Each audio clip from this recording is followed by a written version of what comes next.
வாங்க ஒரு சிம்பிளான விஷயத்த பார்க்கலாம். நாம தினமும் பயன்படுத்துற இமெயிலுக்கு பின்னாடி ஒரு பெரிய கம்ப்யூட்டர் மூளை வேலை செஞ்சுட்டு இருக்குன்னு உங்களுக்கு தெரியுமா? சரி, அது எப்படி தேவையில்லாத குப்பை இமெயில்களை மட்டும் கரெக்டா பிரிச்செடுக்குது? வாங்க அத பத்தி தான் இன்னைக்கு பார்க்க போறோம். என்னைக்காவது யோசிச்சு பார்த்திருக்கீங்களா? நமக்கு நூத்துக்கணக்குல இமெயில் வருது, ஆனா அதுல சிலது மட்டும் எப்படி தானா ஸ்பாம் ஃபோல்டருக்குள்ள போகுது? இது ஒன்னும் மேஜிக் இல்ல, இது ஒரு ரொம்பவே ஸ்மார்ட்டான டெக்னாலஜி. சரி, இந்த டெக்னாலஜி எப்படி வேலை செய்யுதுன்னு புரிஞ்சுக்க வாங்க நாம ஒரு இமெயிலோட பயணத்தையே ஃபாலோ பண்ணலாம். அது நம்ம இன்பாக்ஸ் அடியறதுக்கு முன்னாடி என்னென்னலாம் நடக்குதுன்னு பார்க்கலாம். உங்க இன்பாக்ஸுக்கு ஒரு கண்ணுக்கு தெரியாத காவலாளி இருக்கார். அவரை ஒரு டிஜிட்டல் டிடெக்டிவ் மாதிரி நினைச்சுக்கோங்க. வர்ற ஒவ்வொரு மெசேஜையும் அவர் ரொம்ப உன்னிப்பா ஆராய்வார். ஆமா, நாம இந்த முழு விஷயத்தையும் புரிஞ்சுக்க போறதே இந்த டிஜிட்டல் டிடெக்டிவ் ஐடியாவை வச்சுதான். ஒரு இமெயில் அங்க சிஸ்டம்க்கு வந்து சேர்ந்த அடுத்த நொடியே இந்த டிடெக்டிவோட வேலை ஆரம்பமாயிடும். சரி, இப்போ இந்த பயணத்தோட அடுத்த கட்டத்துக்கு போலாம். இந்த டிடெக்டிவ் அப்படி என்னதான் தடயங்களை தேடுறார், என்னென்ன விஷயங்களை நோட் பண்றார், வாங்க பார்க்கலாம். இந்த டிடெக்டிவ் முக்கியமா 4 விஷயங்களை கவனிப்பாரு.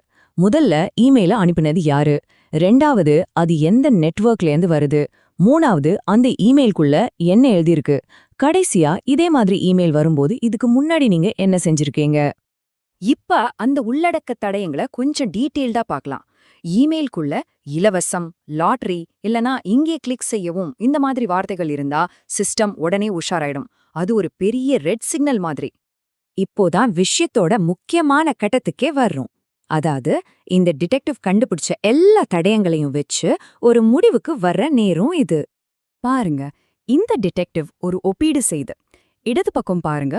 அனுப்புனது யாருனே தெரியல, சந்தேகமான நெட்வொர்க், எச்சரிக்கையான வார்த்தைகள், இதெல்லாம் ஸ்பாம்கான அறிகுறிகள். அதே வலது பக்கம் உங்களுக்கு தெரிஞ்சவங்க கிட்ட இருந்து நம்பகமான நெட்வொர்க்ல இருந்து சாதாரண மொழியில வர்ற இமெயில்கள் நேரா இன்பாக்ஸ்க்கு போகும். இந்த முடிவு சும்மா ஏதோ தோராயமா எடுக்கிறது இல்ல. இந்த ஃபில்டர் இதுக்கு முன்னாடி அதை பார்த்த கோடிக்கணக்கான நல்ல இமெயில், கெட்ட இமெயில் எல்லாத்தையும் வச்சுதான் இந்த புது இமெயிலை எடை போடுது. இந்த டெக்னாலஜிக்கு பின்னாடி இருக்கிற மூளைக்கு ஒரு பேர் இருக்கு. அதுதான் சூப்பர்வைஸ் லேர்னிங். அதாவது இது ஸ்பாம் இல்லன்னு ஏற்கனவே லேபிள் பண்ணப்பட்ட கோடிக்கணக்கான இமெயில்களை கம்ப்யூட்டருக்கு கொடுத்து அதுக்கு பயிற்சி கொடுத்திருக்காங்க. அந்த பயிற்சியோட அடிப்படையில இப்போ வந்திருக்கிற புது இமெயிலுக்கு ஒரு ஸ்டாம்ப் குத்தப்படும். ஒன்னு அது ஸ்பாம்னு குப்பைக்கு போகும், இல்லன்னா ஸ்பாம் அல்லன்னு உங்க இன்பாக்ஸ்க்கு வரும். அவ்வளவுதான், ரெண்டு முடிவுதான். சரி, இப்ப கதையோட அடுத்த பகுதிக்கு போலாம். இந்த சிஸ்டம் என்ன 100% சரியா இருக்குமா? கண்டிப்பா இல்ல. சில சமயம் அதுவும் தப்பு பண்ணும். நம்ம எல்லாருக்குமே இது நடந்திருக்கோம் இல்லையா? ஒரு முக்கியமான நல்ல இமெயில் தப்பா ஸ்பாம் ஃபோல்டருக்கு போயிடுச்சுன்னா என்ன ஆகும்? இங்கதான் இந்த சிஸ்டம் நிஜமாவே எவ்வளவு ஸ்மார்ட் நமக்கு தெரிய வருது. ஏன்னா நம்மளோட ஒரு சின்ன செயல்பாடுதான் அதோட கத்துக்கிற திறனுக்கு ரொம்ப ரொம்ப முக்கியம். இதுக்கு பேரு ஃபீட்பேக் லூப். யோசிச்சு பாருங்க, நீங்க ஸ்பாம் ஃபோல்டர்ல ஆங்கில இலக்கணம் பத்தின ஒரு நல்ல இமெயில பாக்குறீங்க. உடனே இது ஸ்பாம் அல்லன்னு கிளிக் பண்றீங்க. அந்த செகண்ட் அந்த சிஸ்டம் அச்சச்சோ நான் தப்பு பண்ணிட்டேன்னு புரிஞ்சுக்கிட்டு தன்னோட ரூல்ஸ உடனே அப்டேட் பண்ணிக்கும். இப்போ நாம கடைசி பகுதிக்கு வர்றோம். இது ரொம்ப முக்கியம். ஏன்னா இந்த முழு விளையாட்டுலயும் நீங்க யாருங்கறத இதுதான் சொல்ல போகுது.